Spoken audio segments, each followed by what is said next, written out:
छोटे से गांव में एक किसान प्रेमपाल अपने परिवार के साथ खुशी खुशी रहता था। खेती ही उसकी आमदनी का एकमात्र जरिया था।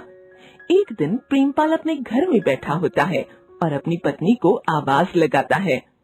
अरे सुनती हो, जरा यहाँ आना। प्रेमपाल की पत्नी आवाज सुनकर उसके पास आती है और कहती है, जी बताइए क्या हुआ, क्या बात है? सुनो, मैं खेत पर जा रहा हूँ, तुम बच्चों को स्कूल भेज देना, दिन में खाना खाने के लिए आऊँगा। जी आप निश्चिंत रहिए। इतना कहकर प्रेमपाल अपने घर से खेत की ओर जाता है। प्रेमपाल दिन भर खेत में काम करता है, यही उसकी दिनचर्या थी और फसल तैयार होने पर उसे शहर बेचने के लिए जाता है, जहाँ उसे बहुत मुनाफा होता है। इस साल की फसल भी तैयार हो चुकी है, जिसको बेचने उसको शहर जाना है, तो वह अपनी पत्नी से कहता है, मैं फसल बेचने शहर जा रहा हूँ, हो सकता है मुझे घर आने में देर हो जाए। ठीक है, आप ध्यान से जाना और जल्दी वापस आने की कोशिश करना। रात को सब साथ बैठकर खाना खाएंगे। पत्नी से बातें करके प्रेमपाल अपनी बैलगाड़ी लेकर शहर की ओर जाता है। दोपहर होते होते वह शहर पहुंच जाता है। शहर पहुंचकर वो एक व्यापारी से मिलता है और उससे फसल का दाम तय करता है।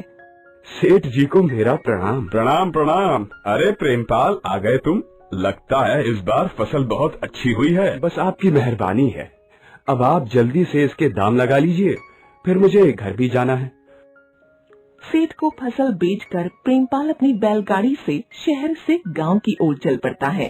शाम होने वाली होती है और जोरों की बारिश भी शुरू हो जाती है, जिस वजह से बैलगाड़ी तेज चल नहीं पाती।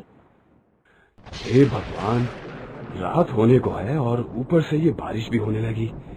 सारी मुसीबत आज ही आएगी क्या? अभी तो जंगल के रास्ते से भी गुजरना है। प्रेमपाल इधर उधर देखता है। चारों ओर सुनसान जंगल था। जंगली जानवरों की आवाज आ रही थी। ये सब देख और सुनकर प्रेमपाल डर जाता है और अपने बैलों को जल्दी जल्दी चलने के लिए बोलता है।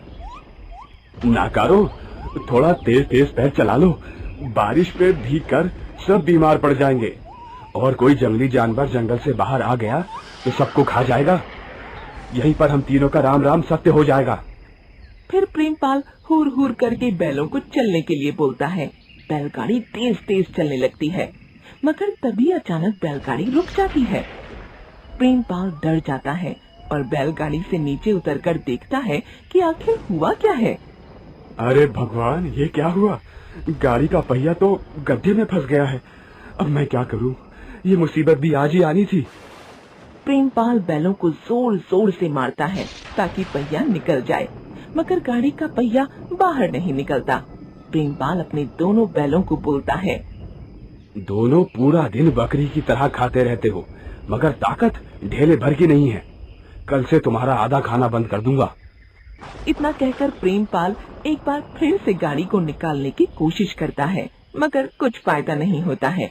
तभी अचानक प्रेमपाल की नजर जंगल में बनी झोपड़ी पर पड़ती है। वह बैलगाड़ी को छोड़कर उस झोपड़ी में मदद मांगने के लिए जाता है। अंदर जाकर वो देखता है कि वहाँ बहुत साफ सफाई है। ये देखकर वो सोचता है कि यहाँ कोई रहता होगा जो थोड़ी ही देर में आता ही होगा। ये सोचकर प्रेमपाल पास पड़ी चारपाई पर बैठ जाता है। जैसे ही वो चारपाई पर बैठता है, दरवाजा अपने आप बंद हो जाता है। ये देखकर प्रेमपाल डर जाता है। तभी अचानक से किसी के चिल्लाने की आवाज आती है।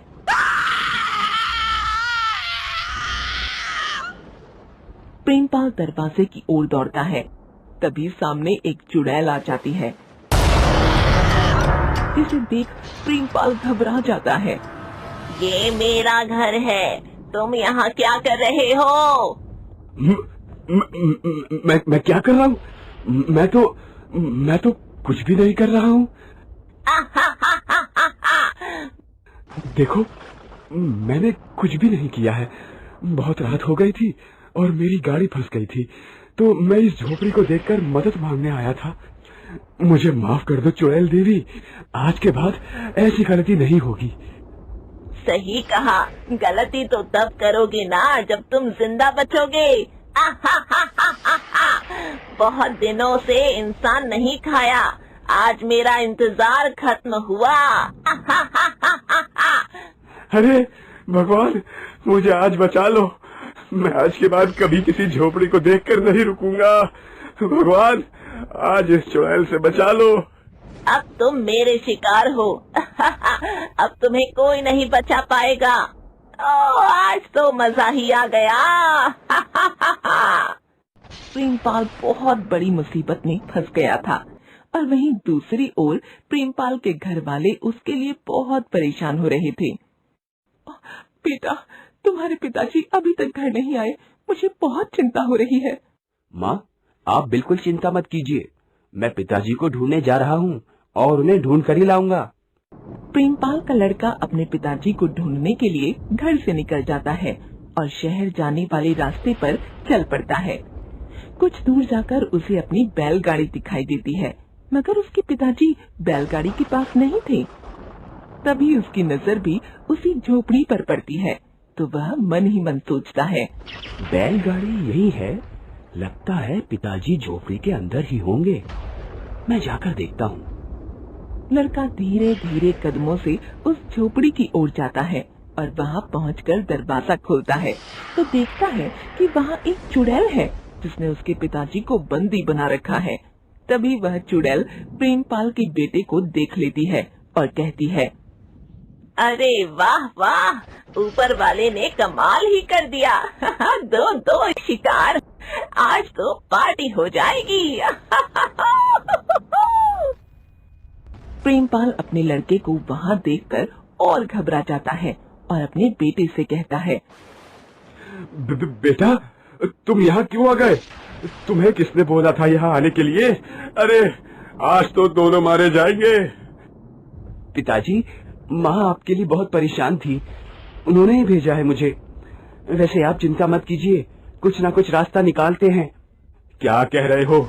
चिंता ना करो, ये चुड़ैल हम दोनों को खा जाएगी। अरे भगवान, बचा लो, आज तो बहुत बड़ी मुसीबत आ गई। अरे तभी प्रेमपाल के बेटे को एक तरकीब सूझती है और वह अपने पापा के कान में पूरा प्लान बता देता है और फिर वह चुड़ैल को बोलता है, अरे तुमको क्या चाहिए? क्यों हमें परेशान कर रखा है? जाने दो हमें। जाने दो?